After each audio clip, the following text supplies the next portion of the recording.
Hello, hello. I'm Orlando Zabo, and this is an afternoon version of Late Night Right, and it's an extra because today we will be interviewing Tania Stephanson. Hello, everybody. And Tania Stephanson is an author as well as getting into publishing. With her Sable Book Nights. But wait, before we get into all of those goodies, what you published and everything, how about if we just start right at the beginning? Like, what made you decide to start writing in the first place? Well, I guess you can say I've always been creative. I used to Mm, write a lot of music and do a lot of artwork. And yeah, I think writing songs was how I first started actually writing. But it didn't end up being until my husband now, my boyfriend at the time, he took me to see the Lord of the Rings movie in theater. And after that, it kind of opened my mind to this whole fantasy world, and it just kind of jump started this whole world building that was going on in my head. And awesome. I started dreaming up this world. And so then my husband says, well, why don't you start writing it down? So I started writing down the ideas that I was dreaming about. And then my mother in law says, hey, there's a writing workshop at the local library. Why don't you check it out? So that's when I went and I met Tyra and Ishbel, and then I learned about how Tyra knew you, but I Mm-hmm. already knew you by then. Well, okay, I knew your husband. Yes, you knew my husband, so I had met you before. Mm-hmm. And anyways, so then after that, I joined the regular writing group after that, and I just kept going from there. Well, awesome. That totally, because that just in a few minutes, you just explained like literally what 20 years. Pretty much. Yeah. Awesome. Totally awesome. Okay, so now what you're doing, because you are a published author, and I know you have completely different genres. Some are are literal practical books, and some are going into the fantasy line. Um, how do you keep them separated? Not necessarily in the writing sense, but in the Yeah. publishing sense, so that Well, people know. I use pen names. So Mm, most of my publications were under my maiden name, and then after we got married, I changed it to this name. And mm-hmm, but I do have a pen name for fantasy. And now the funny story is that I was writing fantasy from day one, but I right. have yet to actually publish a fantasy novel. Mm-hmm. Everything's been like crime thrillers and nonfiction, and I have published a romantasy and another like romance mystery novellas under this name, but my pen name hopefully will come out soon. Awesome, awesome, awesome. And then that'll be for your fantasy line, right? Yes. Ah, beautiful. Beautiful. Okay, so recently, all of our area where we happen to live, um, got to learn about Sable Book Nights anthology, the portals um, thing coming up. Yeah, um, when I when I started publishing, I had everything under my own name as the imprint, and I wanted it Mm-hmm. to come across as more professional. So I decided to start the Sable Book Night brand name to publish all of my books under so that I can publish under multiple pen names and have it lead back to Sable Book Night rather than having it as my legal name under every pen name. Right. Mm-hmm. So that's why I initially started Sable Book Night. And then I decided, well, I'm going to add some services in there like line editing and beta reading and book formatting. Mm-hmm. And then a few years ago, we had a nonprofit organization called the Lake Winnipeg Writers Group, and they used to publish twice annually in the journal called Voices, Yes, and it I was know. like an anthology. Yeah, so I used to submit to it and get published with it a couple times a Mm-hmm. year, Yep. and that was the start of my publishing, like having something published that I wrote. Mm-hmm. So once they closed down after a couple years, I thought, you know what, there's all these local writers and they don't have somewhere local that they can trust to submit to get their stories published. Yes, that's huge. Yeah. So I kind of wanted to be that bridge to offer people another open door to help them network with other writers, get their stories published, find new readers. And I thought it might be a good business opportunity as well, you know. Well, So yes, in this day and age, yeah, it helps to have that extra incentive. yeah, so I was lucky enough to get some submissions in. I got we have stories from Saskatchewan, Manitoba, and Illinois, all in this book. And Mm-hmm. yeah, the launch is on April 11th, so we're pretty excited. Yeah, that's going to be an awesome day. I'm really excited. Yeah, this morning I went to the library and had a meeting with the librarian and discussed all the details of the event. And yeah, it's been pretty exciting. Yeah, and so that happens on the 11th, right? Yes, yeah. Perfect. Of course, I want to go and see it. I want to be there. Yeah, for sure. We're gonna have free coffee and tea and some snacks. So Ooh, that's awesome. That's awesome. So at the moment, I take it Portals is the only thing you're publishing that isn't just your work at this time, and that you're yes. gonna keep it that way for a while. I assume. Yes, currently I do not have any intentions on taking on individual authors for Mm, publication. mm-hmm. I'd like to do the collaborative projects, but also allow myself time to do my own writing. Oh, that's awesome. That's awesome because and it also gets you to know more other more writers that are different, and then you get to actually know the actual writers and the kind of Yes. work each of them do. So because a lot of that plays into, well, maybe you'll want to do another anthology next year, right? Yeah, yeah. Actually, right now on the Sable Book Night website, I have a separate page for submissions, and we have listings for a recipe book and a dark romance anthology. Okay. That should be fun. I think so. I have one submission so far for the dark romance, and it kind of surprised me how quick I started receiving submissions. So here we go. Ah, see, now you'll have to let me know when you get to a sci-fi one. I will, yes.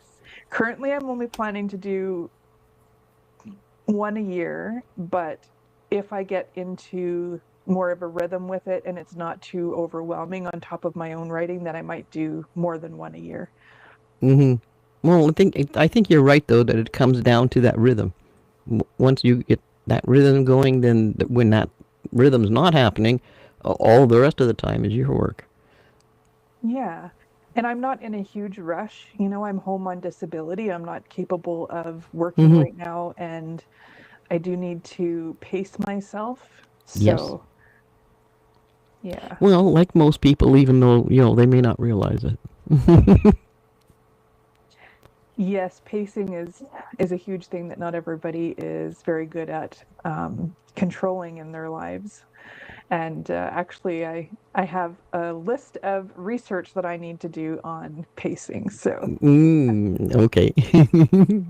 Well, just so long as it doesn't wreck your routine, right? exactly, exactly. Alrighty. So, for those people that are going to be, want to publish their own stuff, right? The same as you have. Um, One question I have never been able to get a complete answer from any one writer yet, so we'll see how this works. Is how do you get an ISBN number in Canada? All right, so there is a lovely website called Canada Archives Library Archives. It's somewhere around those, I always get those words mixed up, but it's Canada Archives Library or Library Archives. And it's basically just a website where you go and you create a free profile. And you can choose to do it as a business name up front or use your own personal name. Mm-hmm. And then it's as simple as going in and saying request ISBN number or ASN number. I think it's ISBN. But you basically request the number, and then in like a moment, like a few seconds, it'll pop up and saying, okay, your numbers are ready. So then you click on manage log, and a list will come up, and it'll basically assign you, you say how many you want. Say you want one, then you Right. can request one number. Or say you know you're going to be publishing a whole bunch of books, then you could request, say, 100 numbers, and it gets reserved for you. So Okay. then when you're ready to publish something, you go, oh, I'm sorry, I didn't turn my ringer off on my phone. No, that's okay. Um, yeah, so then you go to log, manage logbook, and then you say assign a new ISBN number. And you'll have this drop down arrow where it'll say, okay, what is the name of the book? And what format is it in? So there's electronic book, which is ebook, or there's a print book. There's multiple options that you Mm-hmm. choose from. So say you have one title that you're publishing, but you're doing it in audiobook, print book, and ebook. Each one of those versions needs its own ASBN number. Ah, see now that I didn't know. You just assume it's the same story; it would go under the same number, just like your copyright do, eh? Right. Yeah. Mm-hmm. So each version gets its own unique number. So Mm-hmm. then you would, you say, okay, this is the ebook, publish or whatever, right? And then it'll give you the number. And then you have to click it again if you want to go to the next format. You assign a new number for that. And you have like this little comment section. So for each publication, you could state like, this is a group project, or this is this Mm, fantasy, nice. or, yeah, it's kind of cool. Yeah, Um, it gives you an idea even after the fact because it's your log, right? exactly. You can Yeah. go through and it's like, okay, yeah, that was that. Okay, now we're on that. Yeah, exactly. Yeah, So yeah. so yeah, it's a matter of making sure that every author name that you're publishing under is listed under your account, Mm-hmm. and making sure you stay on top of, because there's like release dates. It's like forthcoming or published, or there's like a little drop down arrow that lets you tell them, okay, it is already published, or it's being published, or it's coming in June, or whatever. There's like a drop down arrow. So you can refine it. Yes, Yeah. that's very Um, good. So when I started, I did it as my own personal name because I was only publishing my own stuff. Mm-hmm. And then when I wanted to change it to Sable Book Night, I reached out, like to contact us. I reached out to the Archives Canada and I asked them, okay, I'm now changing to this business name. What do I do with all this ISBN information? How can I move it all to Sable Book Night? And they said, oh, we'll do it for you. Mm. So they were very awesome, very quick to help, and yeah, and everything changed to the business name Sable Book Night, and then you can list all the author names that are publishing under that brand. Right. So, Mm-hmm. and it's all Wow, that free. is So, that. See, I've never had anybody explain it to me that way. oh, Where okay. it's like, okay, well, hey, you just go here,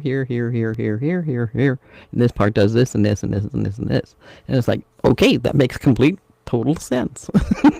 Yeah, it's probably one of the easiest sites to use. It's very easy. But see, that's where a lot of people come into a problem, though, is they assume it won't be It because seems like this big hurdle you have to it's a overcome. government website. Yeah. As soon as they hear government website, it's like, oh my god, I'm gonna have to be dragging through 5 million things before I can find the thing I need. But this obviously Yeah. is different, which I'm happy to say. Yes, yes. Okay, so you do a lot of writing, and as you said, you do also have a bit of an editing service. Um, are there any tips that you can give to other authors for, self-editing? So your book doesn't Mhm. need to go through a massive edit before you can actually get it out there if you learn to do these editing tips yourself. Yes, actually there's a lot of things that you can do yourself, and I think one thing that you can do is read a lot, because reading, you will pick up on things naturally without even thinking about it, like picking up on the sentence structure, the format, and all of that. Learn the proper use of a comma and punctuation. Watch Yes. for glue words, things like to, the, but, and sometimes you add too many of those and some of them are unnecessary. But for me, what my process is I do the rough draft. I go through, and I'm a pantser, so I'm Hmm. like a discovery writer, as they call it. I'm But I kind of usually half. I'm do what kind I of half call, and half. are you? Yeah. Yeah. You kind of have an idea, right? Well, And it then kind depends of on the make notes. story. It depends on the story. One I might have to outline completely because it's super detailed, but another one I can just rip right through it and be done in a month. Yeah. Yeah. Hmm.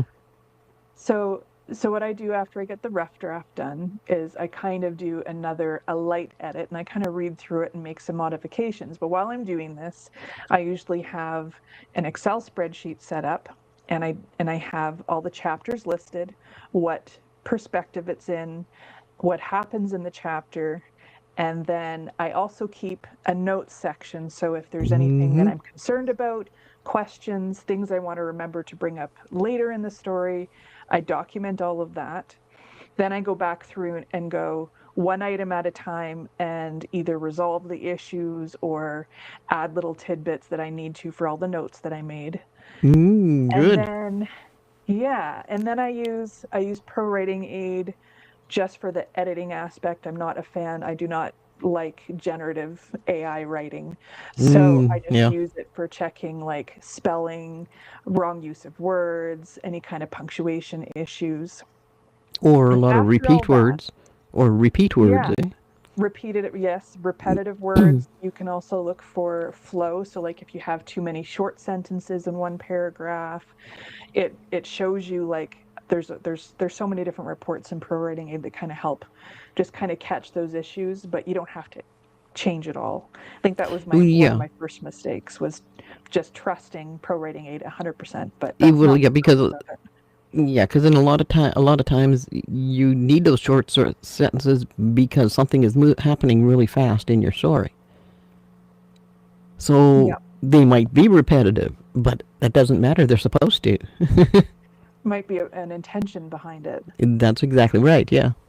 Yeah. You have So the then, oh, you know sorry. the bigger bulk stuff.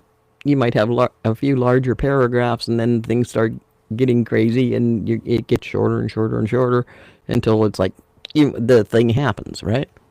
Yeah, exactly. Yeah. So I mean, it points out things that you may want to consider looking at, which is very helpful.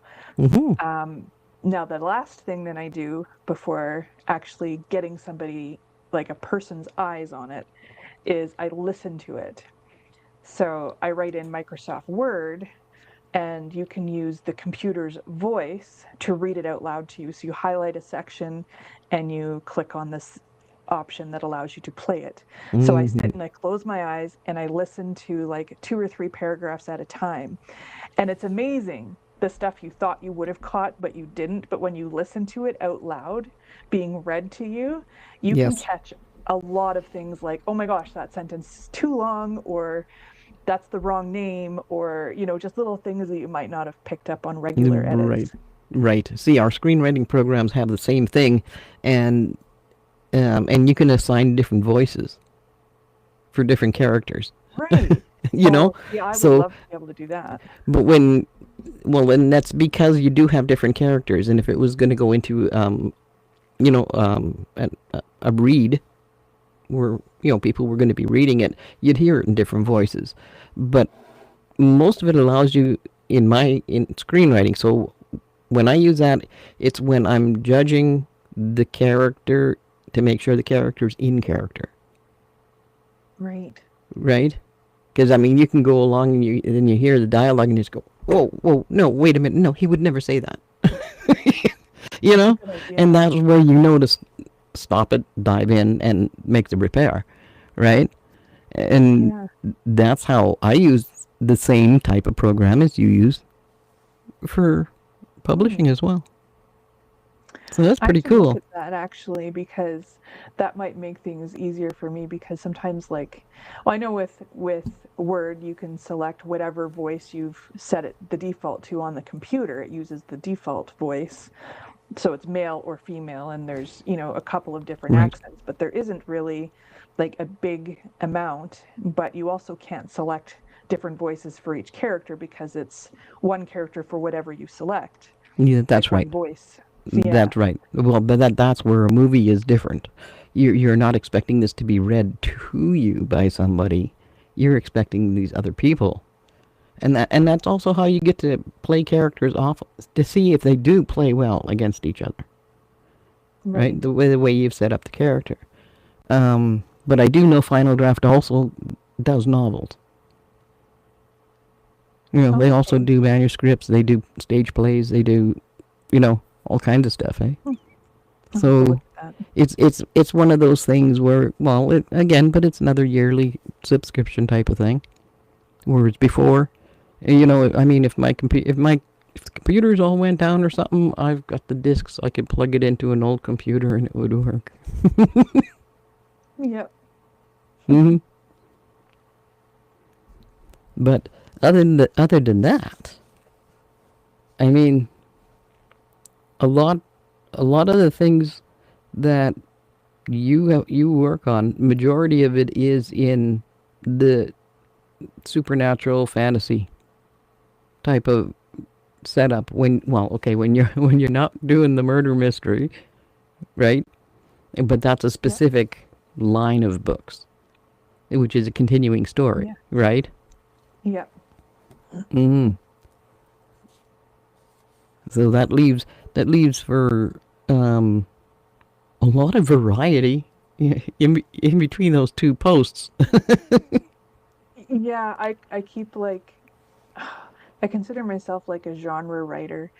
I have a hard time sticking with just one world, one theme, one pen name, I can't box myself up like that. I'm a dreamer and I live in my own fantasy world. And hmm so I get different ideas in different worlds, and hmm whether it be realistic or not realistic, or magical or not magical. And um, I just write what I want to write. Yeah, yeah. But I look at my bookshelf and I see all kinds of different genres. People don't just read one genre. Nope, they might be like, this is my favorite genre, but it doesn't mean That's they don't right. step out of the box. That's right. Yep. Because Yeah. I mean, I write the sci-fi, but I also do supernatural. I do suspense.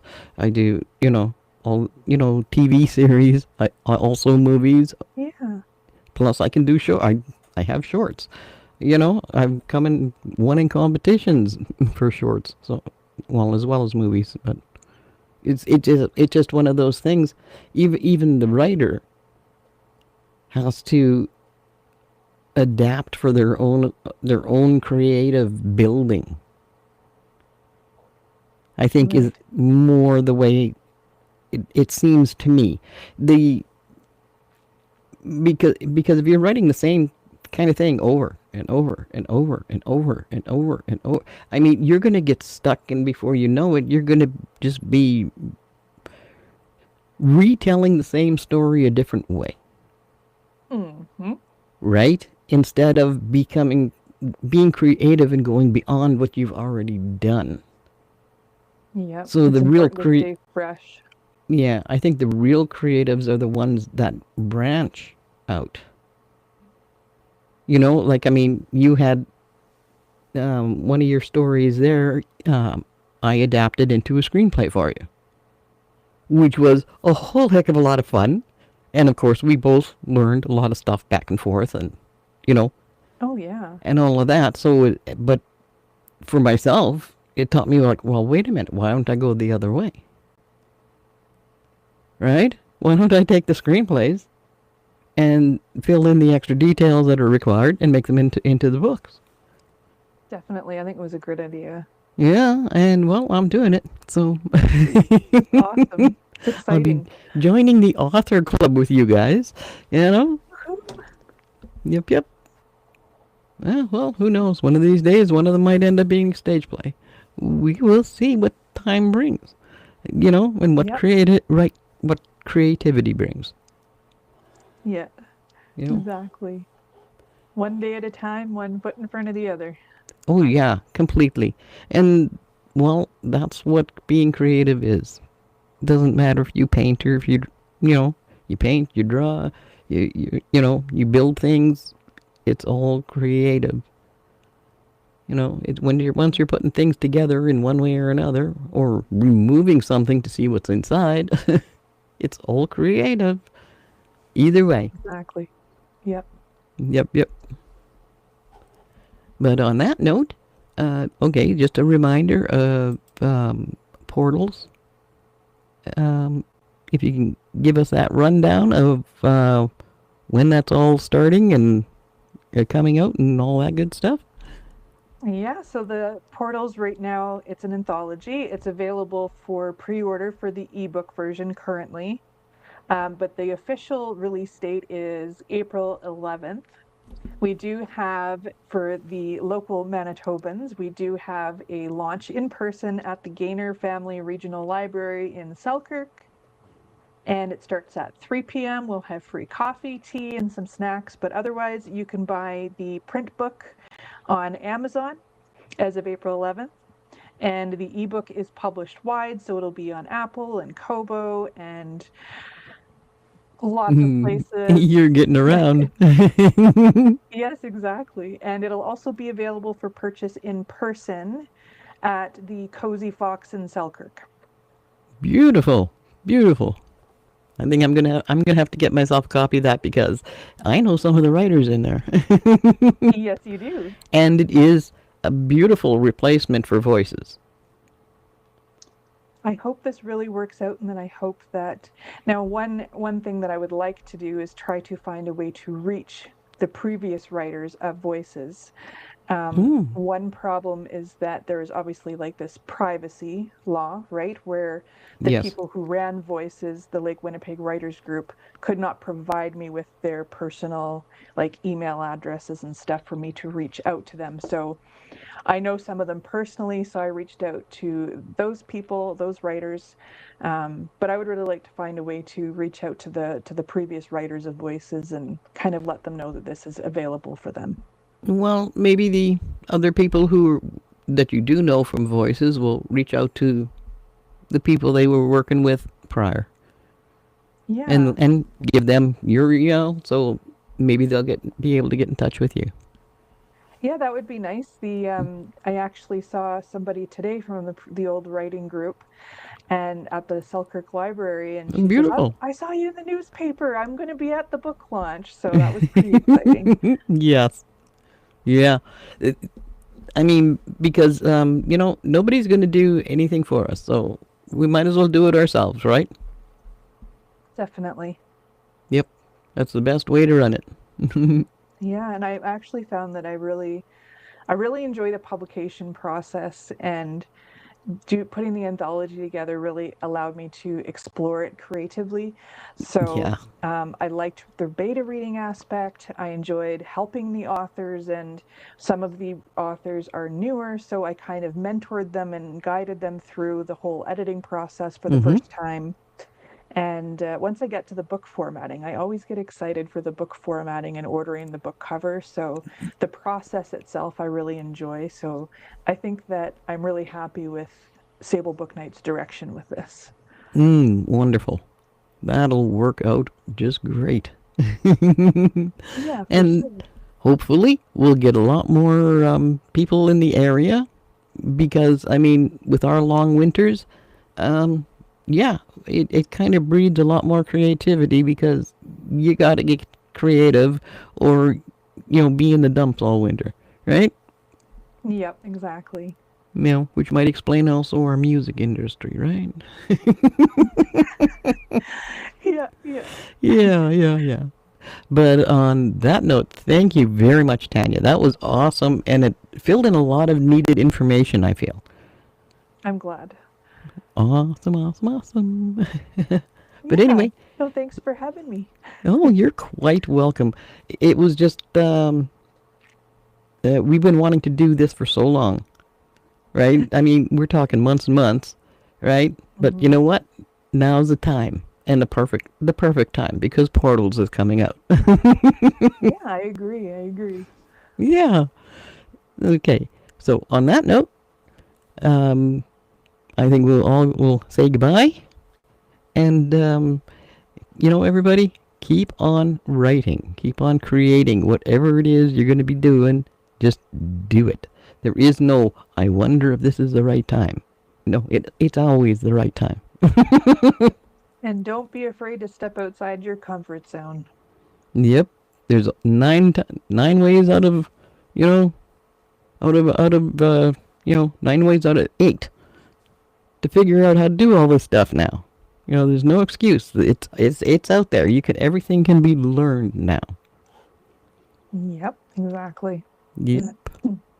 Alrighty. So, bye bye everybody. Have yourselves a Bye. great day.